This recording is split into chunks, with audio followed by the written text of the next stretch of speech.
बिस्मिल्लाहिर्रहमानिर्रहीम। अस्सलाम वालेकुम स्टूडेंट्स, मैं हूं हसान फरीद, आपका physics teacher. Students, last time हम लोगों ने यंग्स डबल स्लिट एक्सपेरिमेंट को बहुत डिटेल में डिस्कस किया था। आज हम उसी लेक्चर को फर्दर कंटिन्यू करेंगे, तो ये उसी लेक्चर का पार्ट 2 है।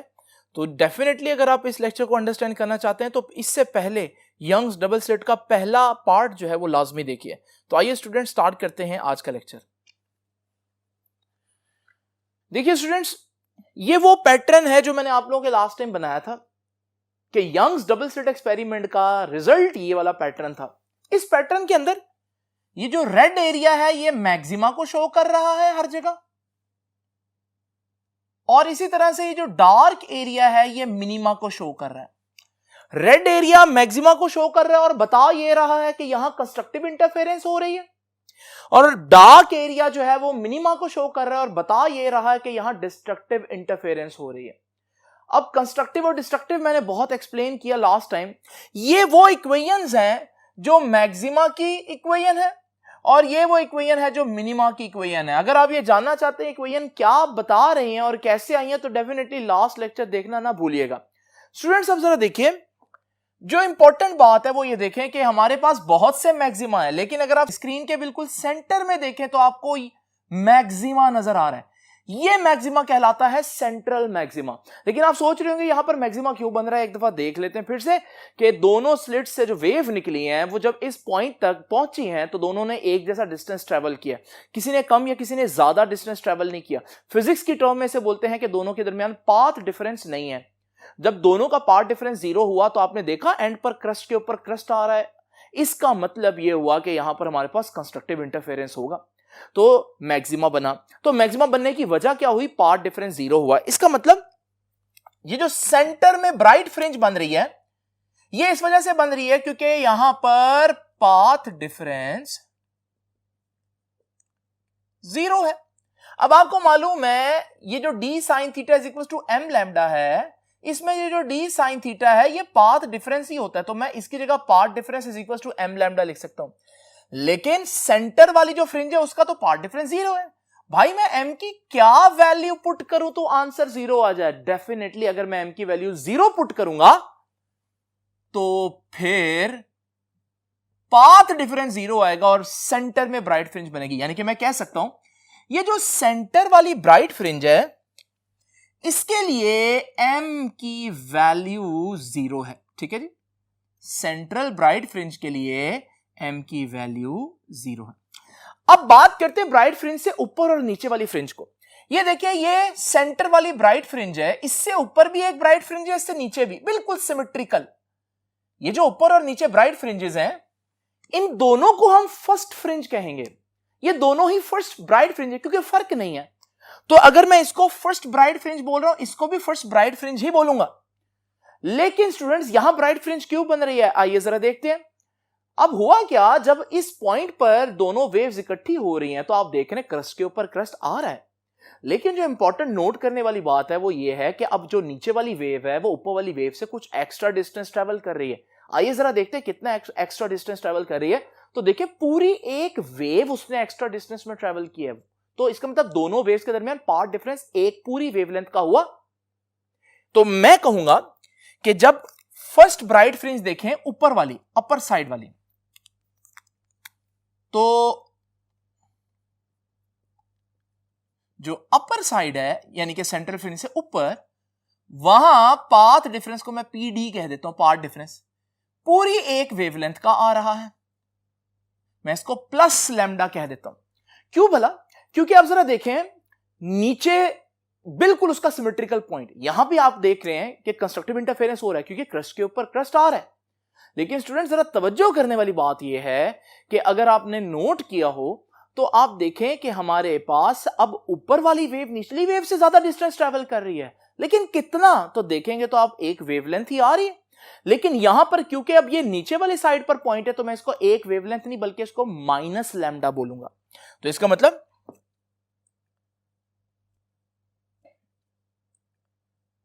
अगर हम फर्स्ट ब्राइट फ्रिंज की बात करें, लेकिन फर्स्ट ब्राइट फ्रिंज ये वाली नीचे वाली, तो लोअर साइड वाली, तो आप देखेंगे वहां पाथ डिफरेंस भी लैम्डा का है। लेकिन क्योंकि अब ऊपर वाली वेवलेंथ जो है बड़ी है, इसलिए मैं कहता हूं पाथ डिफरेंस माइनस लैम्डा का। अब जरा तवज्जो करें स्टूडेंट्स, अगर मैं इस इक्वेशन में पाथ डिफरेंस लैम्डा लाना चाहता हूं तो m की वैल्यू क्या पुट करूं, जस्ट 1 ना पुट कर दूं तो बाकी लैम्डा रह जाएगा। इसका मतलब अगर इस केस में आप देखें तो m की वैल्यू आपको 1 पुट करनी पड़ेगी। तो मैं कह सकता हूं ये जो ऊपर वाली ब्राइट फ्रिंज है इसके लिए m की वैल्यू +1 है। नाउ स्टूडेंट जरा नीचे देखिए, नीचे पाथ डिफरेंस माइनस लैम्डा नहीं बन रहा, तो माइनस लैम्डा लाने के लिए, पाथ डिफरेंस में माइनस लैम्डा लाने के लिए m की वैल्यू सिर्फ -1 पुट कर दो तो माइनस लैम्डा हो जाएगा।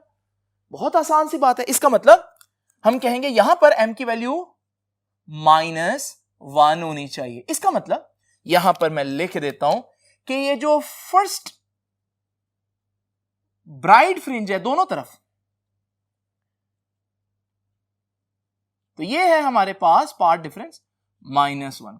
तो ये जो हमारे पास दोनों तरफ फर्स्ट ब्राइट फ्रिंज है, दोनों को फर्स्ट कहेंगे, तो उसके लिए एक के m की वैल्यू +1 है, एक के लिए -1 है। अब यहां से आपको पैटर्न पता चल ही गया है कि अगर मैं सेकेंड ब्राइट फ्रिंज की बात करूंगा तो वो भी एक अपर साइड पर होगी, अपर साइड पर, और एक होगी निचली साइड पर यानी कि लोअर साइड पर। जो अपर साइड पर होगी वहां पाथ डिफरेंस कुछ बन रहा होगा, निचली साइड पर भी पाथ डिफरेंस कुछ बन रहा होगा। आइए जरा देखते हैं वो कितना है। तो आप जरा देखिए वही हमारे पास एनिमेशन है, जरा इसके और ऊपर चले जाते हैं उस पॉइंट पर जहां पर हमारे पास दूसरा मैक्सिमा बन रहा है। अब जरा देखें इस मैक्सिमा में भी आप देख रहे हैं कि मैक्सिमा क्यों बन रहा है, क्योंकि कंस्ट्रक्टिव इंटरफेरेंस हो रहा है। क्रस्ट के ऊपर क्रस्ट, ट्रफ के ऊपर ट्रफ आए तो कंस्ट्रक्टिव इंटरफेरेंस होता है। लेकिन अब आप देखिए नीचे वाली वेव ने ऊपर वाली वेव से कितना एक्स्ट्रा डिस्टेंस ट्रेवल किया, तो आपको नजर आ रहा है कि 2 वेवलेंथ पूरी उसने एक्स्ट्रा ट्रेवल की है। इसका मतलब यहां पर हमारे पास पाथ डिफरेंस कितना था, पूरी 2 वेवलेंथ का।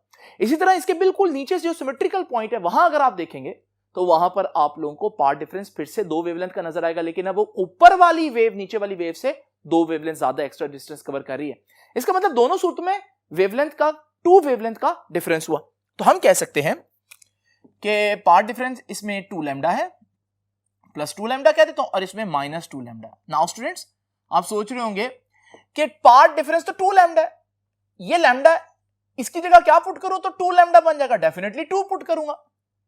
और इसी तरह से अगर मैंने पाथ डिफरेंस -2 लैम्डा बनाना है तो इधर m की वैल्यू -2 पुट करूंगा तो -2 लैम्डा बन जाएगा।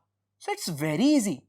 हमने देखा कि हमारे पास जो सेकंड ब्राइट फ्रिंज है दोनों तरफ, ये वाली, इसके लिए m की वैल्यू +2 है, तो इसके लिए m की वैल्यू -2 है। ये है सारी गेम। अब बाकी मैं डेरिवेशन ना भी करूं तो आप समझ जाएंगे कि जो थर्ड ब्राइट फ्रिंज है उसके लिए m की वैल्यू +3, और जो थर्ड निचली साइड पर है -3, जो फोर्थ है ऊपर वाली साइड पर +4, जो 4 है निचली वाली साइड पर -4। तो देखिए ब्राइट फ्रिंज को तो निकालना बहुत आसान है।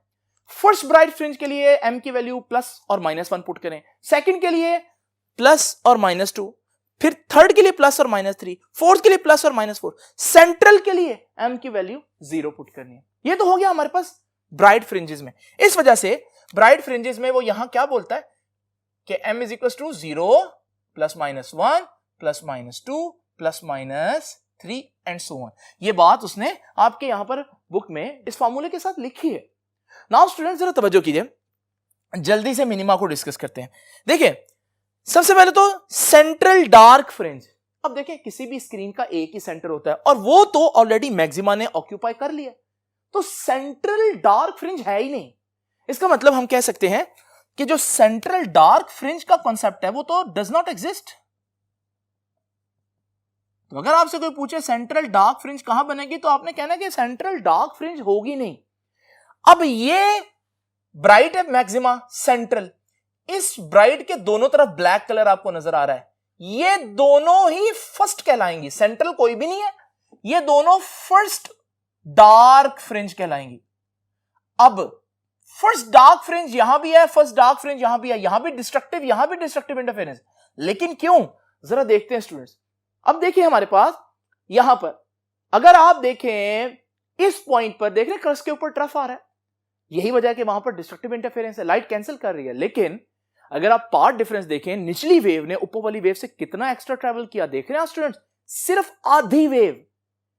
और फिर इसी तरह से अगर आप निचली साइड पर यही डिस्ट्रक्टिव इंटरफेरेंस ऑब्जर्व करें तो आप देखेंगे अब ऊपर वाली वेव निचली वेव से एक्स्ट्रा ट्रेवल करेगी, लेकिन कितना? आधी वेवलेंथ। इसका मतलब मैं कहूंगा अगर आप फर्स्ट डार्क फ्रिंज ऑब्जर्व कर रहे हैं, first dark fringe upper side पर और लोअर साइड पर, अपर साइड पर वो फर्स्ट डार्क फ्रिंज इस वजह से बन रही है क्योंकि पार्ट डिफरेंस आधी वेव का है, λ/2, साथ प्लस डालूंगा। लोअर साइड पर क्या है? आधी वेव का ही डिफरेंस है, लेकिन क्योंकि अब ऊपर वाली वेव बड़ी होगी तो इस वजह से माइनस λ/2 पुट कर दिया। अब स्टूडेंट्स जरा तवज्जो कीजिएगा, इक्वेशन ये है, यहां आती है असल बात। मैं इस इक्वेशन में यहां अलहदा थोड़ा सा कैलकुलेशन कर देता हूं, m+1/2 λ, ये इक्वेशन है। मैं चाहता हूं अपर साइड पर λ/2 का आंसर है, तो मैं अगर इसका आंसर λ/2 लाना चाहता हूं, मैं सिर्फ m की वैल्यू 0 ना पुट कर दूं, क्योंकि जब मैं m की वैल्यू 0 पुट करूंगा तो आपको मालूम है 0 + 1/2 1/2, और जब वो लैम्डा से मल्टीप्लाई होगा तो ये λ/2 बन जाएगा। इसका मतलब अपर साइड पर जो λ/2 का पार्ट डिफरेंस बनाने के लिए मुझे m की वैल्यू इस इक्वेशन में, क्योंकि मिनिमा की इक्वेशन ये है, क्या पुट करनी पड़ेगी? 0। आपने देखा वहां m = 0 का मतलब सेंट्रल ब्राइट फ्रिंज है, लेकिन यहां तो सेंट्रल डार्क फ्रिंज एग्जिस्ट ही नहीं करती। यहां m = 0 का मतलब इस फार्मूले में पहली डार्क फ्रिंज होगी। अब वो किस साइड पर? अपर साइड पर, यानी कि ये पहला मिनिमा है, तो यहां पर मैं कहूंगा इस मिनिमा का m की वैल्यू 0 है, ये वाली। ठीक है जी स्टूडेंट्स, अब जरा तवज्जो कीजिएगा, हमारे पास लोअर साइड पर हमें क्या आंसर चाहिए? -λ/2। अब जरा इमेजिन करें वही फार्मूला दोबारा से। स्टूडेंट्स मैं इसका आंसर -λ/2 लाना चाहता हूं। अगर मैं m की वैल्यू माइनस पुट कर दूं, m की वैल्यू, तो ये आ जाएगा +1/2 और साथ आ जाएगा लैम्डा। जरा इसको सॉल्व करें, -1 में हाफ ऐड करो तो -½ रह जाता है और साथ लैम्डा, तो स्टूडेंट्स ये तो हमारे पास -λ/2 ना बन गया। आप लोगों ने एक स्ट्रेंज बात नोट की कि -λ/2 बनाने के लिए मुझे m की वैल्यू क्या पुट करनी पड़ रही है? -1। इसका मतलब ब्राइट में और डार्क में थोड़ा सा फर्क है। अगर आप देखें ब्राइट में फर्स्ट के लिए ऊपर +1 नीचे -1, सेकंड ब्राइट के लिए ऊपर +2 नीचे -2, लेकिन अगर आप देखें डार्क फ्रिंज में ऊपर m = 0 अगर पुट कर रहे हैं तो नीचे m = -1 पुट करेंगे। हालांकि दोनों फर्स्ट फ्रिंज हैं, लेकिन एक की m की वैल्यू कुछ और है, दूसरे की m की वैल्यू कुछ और है। तो ये आई हमारे पास m = -1।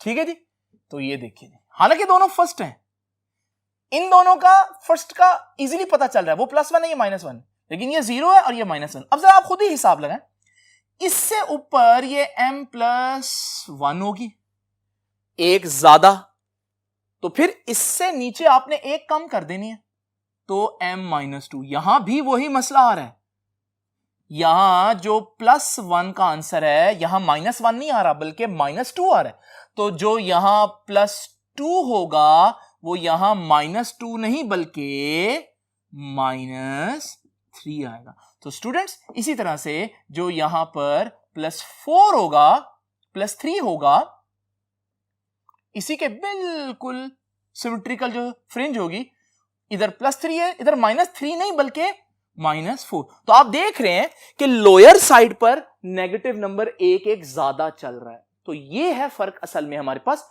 ब्राइट और डार्क फ्रिंज का। तो याद रखिएगा फर्क इस वजह से है क्योंकि सेंटर में ब्राइट फ्रिंज बनी है, लेकिन सेंटर में डार्क तो नहीं बन सकती थी। इस वजह से हमारे पास जो पैटर्न है डार्क फ्रिंज का वो उस तरह से सिमेट्रिकल नहीं है नंबर्स के हिसाब से जिस तरह से ब्राइट फ्रिंज का। तो स्टूडेंट्स ये तो हो गया थोड़ा सा लास्ट लेक्चर की कंटिन्यूएशन। अब हमारे पास इसी लेक्चर को मजीद आगे लेकर चलते हैं और हम देखेंगे कि जो फ्रिंज है ये कितनी लंबी है, इसकी जो लेंथ है वो कितनी है, और दो फ्रिंजेस के दरमियान जो फर्क है, डिफरेंस है, वो कितना है। तो स्टूडेंट्स अब जरा देखते हैं कि आर्टिकल के अगले पार्ट को हम लोगों ने किस तरह से डिराइव करना है। नाउ स्टूडेंट्स हम लोगों ने ये जो हमारे पास एक फ्रिंज है इसकी लेंथ फाइंड आउट करनी है। उससे पहले मैं आपको एक बात बता दूं, जैसे मैंने आप लोगों को पहले भी बताया कि मैक्सिमा के लिए भी हम लोगों ने इक्वेशन पढ़ ली और मिनिमा के लिए भी इक्वेशन पढ़ ली। ठीक है जी, मैक्सिमा के लिए इक्वेशन जो पढ़ी है वो है m lambda equals D sine theta और मिनिमा के लिए है m plus half lambda equals D sine theta. Now students, एक बात याद रखिएगा, जब एंगल बहुत थोड़ा हो तो जितना आंसर tan का आता है उतना ही साइन का आता है। यह बात आपकी बुक यहां पर कह भी रही है और उसने एग्जांपल के तौर पर इस टेबल में कुछ वैल्यूज भी दी हैं। अगर आप देखें sin 2 जो है, जितना आंसर उसका आ रहा है tan 2 का भी आंसर उतना ही आ रहा है। इसका मतलब for very small angles sin theta is approximately equal to tan theta. तो मैं कहूंगा sin theta is approximately equal to tan theta, but शर्त क्या है? For very small value of theta, theta की बहुत स्मॉल वैल्यू के लिए। अब स्टूडेंट्स, इसका मतलब यहां पर मैं साइन की जगह tan लिख सकता हूं इस इक्वेशन में भी। तो ये देखिए d साइन थीटा की जगह आ गया d tan थीटा। बिल्कुल इसी तरह से इस इक्वेशन में भी मैं d साइन थीटा की जगह d tan थीटा लिख दूंगा। अब हमें मालूम है tan थीटा किसके बराबर होता है? tan थीटा बराबर होता है परपेंडिकुलर ओवर बेस। ये वही डायग्राम है जो मैंने आप लोगों को पहले भी दिखाई लास्ट लेक्चर में।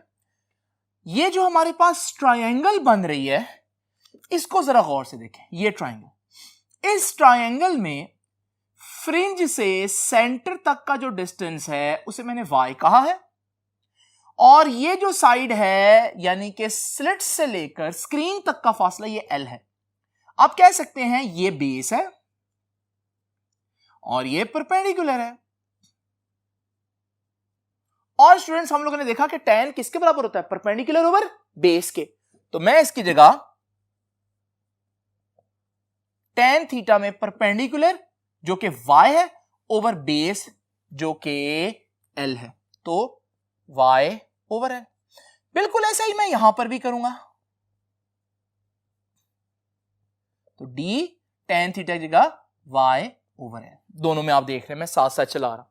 नाउ स्टूडेंट्स, y आप एक तरफ रखें, l उधर ले जाए, m लैम्डा ऑलरेडी उधर है, l उधर जाएगा तो मल्टीप्लाई होगा, d इधर मल्टीप्लाई हो रहा तो जाकर डिवाइड होगा। ये है हमारे पास y। किसके लिए? मैक्सिमा के लिए। y था क्या? सेंटर से कितना दूर है कोई भी मैक्सिमा, सेंटर से कितना दूर है ये आप निकाल सकते हैं। पहले मैक्सिमा के लिए आप m की वैल्यू 1 पुट करेंगे, याद है मैंने वैल्यूज बताई थी। दूसरे के लिए m की वैल्यू 2 पुट करेंगे, तीसरे के लिए m की वैल्यू 3 पुट करेंगे। तो ये क्या बता रहा है? Distance of any maxima from center of screen। ठीक है जी, from center of screen। अब जरा देखिए यहां पर भी मैं y को एक तरफ रखता हूं, m प्लस 1/2 लैम्डा एक तरफ, l उधर जाकर मल्टीप्लाई होगा और d उधर जाकर डिवाइड हो जाएगा। अगर आप देखें ये जो इक्वेशन है ये भी y बता रही है, यानी कि ये भी सेंटर से डिस्टेंस बता रही है। किसका? मिनिमा का। डार्क फ्रिंज स्क्रीन के सेंटर से कितना दूर होगी, अगर आप ये निकालना चाहते हैं तो आप यहां पर वैल्यू पुट करते जाएं, जो जो वैल्यू m की है, जो मैंने अभी आपको थोड़ी देर पहले बताई। तो हमारे पास मैं कह सकता हूं ये y क्या बता रहा है? ये बता रहा है distance of any minima from centre of screen. Now students, ये दोनों फॉर्मूला आपको बुक ने यहां पर लिखे हुए दिखाई देंगे। लेकिन अब मजे की बात क्या है कि बुक एक फॉर्मूला को आगे लेकर चलेगी और दूसरे को नहीं। मैं उसकी रीजन आप लोगों को बताता हूं। देखें, पहले तो आप ये समझें कि हम लोगों का काम क्या है आज का। वो क्या काम है कि एक मैक्सिमा कितना लंबाई का है या एक मिनिमा कितना लंबाई का है, यानी कि we want to find the width of a maxima and width of a minima. अब विड्थ फाइंड आउट करने का एक तरीका है। ये देखिए, मुझे मालूम है अगर ये कोई मैक्सिमा है, दूसरा तीसरा पांचवा कुछ भी हो सकता है, मैं इसको कहता हूं mth मैक्सिमा। mth, इसकी अगर मुझे डिस्टेंस पता हो सेंटर से और फिर ये मेरे पास उससे अगला मैक्सिमा है, तो डेफिनेटली ये m+1 होगा। अगर ये छठा है तो ये 7वां मैक्सिमा होगा, ये 8वां है तो वो 9वां होगा, यानी m+1 होगा। और मुझे अगर इसकी भी स्लिट की स्क्रीन से दूरी पता हो, मैं इन दोनों को माइनस करूं डिस्टेंस को, तो मेरे पास दोनों मैक्सिमा के दरमियान का फासला आ जाएगा, ये वाला। दूसरे अल्फाज में एक मिनिमा की मोटाई आ जाएगी, क्योंकि दोनों मैक्सिमा के दरमियान का जो फासला है वो मिनिमा पर मुश्तमिल है। तो आप लोगों ने देखा कि एक्चुअली में मैं क्या करना चाहता हूं, मैं एक ब्राइट फ्रिंज की या एक डार्क फ्रिंज की विड्थ फाइंड आउट करना चाहता हूं। उसके लिए मैं क्या करूंगा, मैं एक मैक्सिमा mth मैक्सिमा लूंगा और उससे अगला m+1 मैक्सिमा लूंगा और दोनों के डिस्टेंसेस को माइनस करूंगा, तो मेरे पास उनके दरमियान की स्पेसिंग आ जाएगी। और लकीली, खुशकिस्मती से, उनके दरमियान की जो स्पेसिंग है वो एक्चुअली डार्क फ्रिंज की विड्थ ही बन रही होगी, क्योंकि दोनों के दरमियान में है ही डार्क फ्रिंज। इसी तरह से आप डार्क फ्रिंज के लिए भी कर सकते हैं, लेकिन हमें जरूरत पेश नहीं आएगी, इसलिए मैं यहां इस इक्वेशन को अब आगे लेकर चलूंगा। तो मैं मिनिमा को इक्वेशन बना दी है, लेकिन इसको यहां पर अब छोड़ता हूं। मैं अब आप लोगों से डिस्कस करता हूं कि मजीद ये कैलकुलेशन कैसे करनी है। तो स्टूडेंट्स, मैं mth मैक्सिमा के लिए बात करता हूं। किसी भी मैक्सिमा की जो मैंने आपको बताई है अभी डिस्टेंस सेंटर से, वो है m लैम्डा L/d। जो मैक्सिमा होगा उसकी m की वैल्यू आपने पुट करनी है। यहां मैं बोल रहा हूं किसी भी मैक्सिमा mth, तो फिर मैं m की वैल्यू यही रहने देता हूं। ये है mth मैक्सिमा का डिस्टेंस सेंटर से, इसे इक्वेशन नंबर 1 कहता हूं। इसी तरह से m+1 यानी इससे जो अगला मैक्सिमा होगा वो सेंटर से ज्यादा दूर होगा। कितना दूर होगा वो भी मैं इसी फॉर्मूले से निकालूंगा, बस मैं यहां m+1 आ जाएगा, क्योंकि वो m+1 फ्रिंज का डिस्टेंस बता रहा है। और जब अगला फ्रिंज होगा उसकी m की वैल्यू एक ज्यादा ही होगी, तो m+1 यहां पर पुट करूंगा, तो लैम्डा L/d। नाउ स्टूडेंट्स, ये हो गई इक्वेशन नंबर 2। अब दोनों के दरमियान कितना फासला होगा, ठीक है। टू कैलकुलेट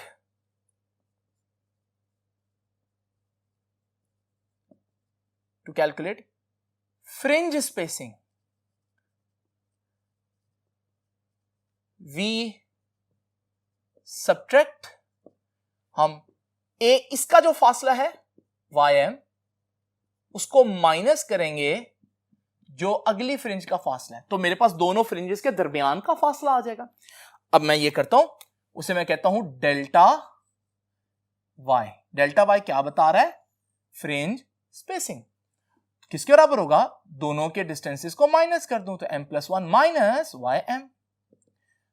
अब ये देखिए जी, m+1 का क्या डिस्टेंस था, m+1 lambda L/d minus ym कितना है, m लैम्डा L/d।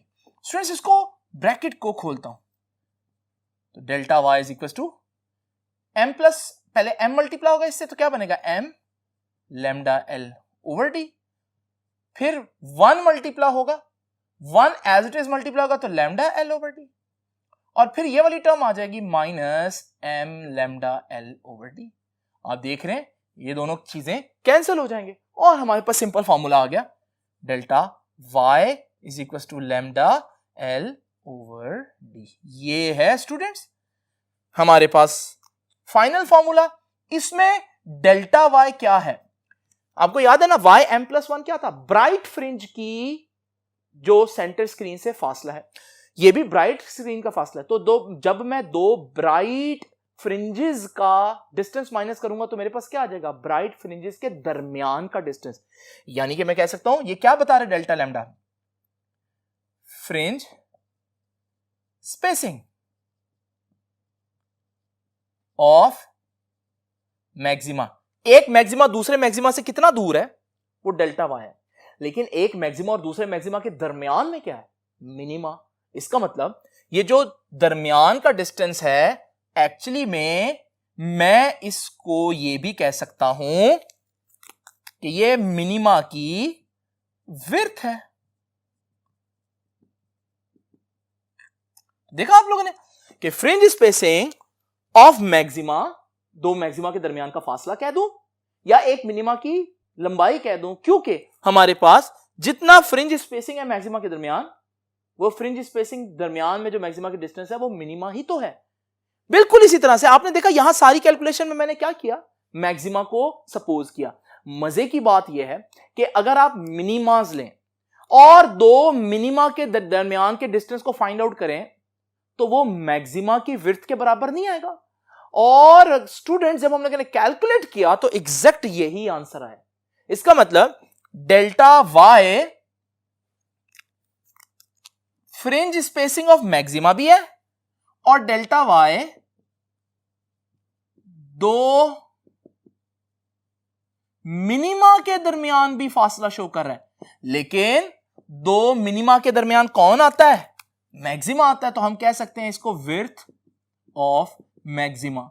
आपने करके नहीं देखना, लेकिन आपको हम बता रहे हैं कि एग्जैक्ट यही आंसर आएगा। बुक भी आपको इसी तरह से कहेगी कि अगर हम यही कैलकुलेशन करें तो फिर हमारे पास यही आंसर आएगा। नाउ स्टूडेंट्स, यहां से हमने सीखा क्या? आते अपने कंक्लूजन की तरफ। कंक्लूजन ये है कि हमारा मिनिमा की विड्थ हो या मैक्सिमा की विड्थ हो, दोनों सेम आ रही है क्योंकि एक ही फॉर्मूला आ रहा है। इसका मतलब क्या हुआ कि मैक्सिमा एंड मिनिमा या bright and dark fringes, bright and dark fringes are equally spaced, एक दूसरे से एक जैसा दूर हैं, एंड ऑफ इक्वल लेंथ या विड्थ कह देता हूं, और उनकी विड्थ भी सेम है। यही वजह है, अगर आप लोगों ने वो पैटर्न देखा जो मैंने अभी आप लोगों के सामने बनाया थोड़ी देर पहले, तो स्टूडेंट्स आप लोगों ने देखा जब भी मैंने ये फ्रिंज पैटर्न बनाया, मैंने जितना ब्राइट फ्रिंज को थिक रखा उतना ही डार्क को, फिर जितना ब्राइट को उतना ही डार्क को। अब आपको उसकी समझ लगी होगी क्योंकि बेसिकली हमारा फॉर्मूला बता रहा है कि जितनी स्पेसिंग डार्क फ्रिंज की है उतनी ही स्पेसिंग ब्राइट फ्रिंज की है। तो ये कंक्लूजन आप लोग देख लें। ये बहुत इंपॉर्टेंट बात है कि हमारे पास यंग्स डबल स्लिट एक्सपेरिमेंट का जो फ्रिंज पैटर्न है वो इक्वली स्पेस्ड है। उसमें डार्क ब्राइट से बड़ी नहीं या ब्राइट डार्क फ्रिंज से बड़ी नहीं, बल्कि दोनों बराबर साइज के होते हैं। और स्टूडेंट्स ये बात आप लोगों को, ये कंक्लूजन इस पैराग्राफ में मिलेगा। लेकिन आप देख रहे हैं इस पैराग्राफ से नीचे भी एक पैराग्राफ है। अब ये पैराग्राफ क्या बता रहा है स्टूडेंट्स, जरा देखें। इसके लिए मैं एक और हेडिंग दूंगा और वो क्या है? फैक्टर्स अफेक्टिंग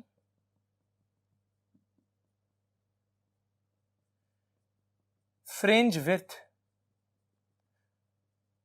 वो कौन से फैक्टर्स हैं जो फ्रिंज की जो थिकनेस है उसको कम ज्यादा कर सकते हैं? देखिए, जो फार्मूले में आएंगे वही फैक्टर्स हैं।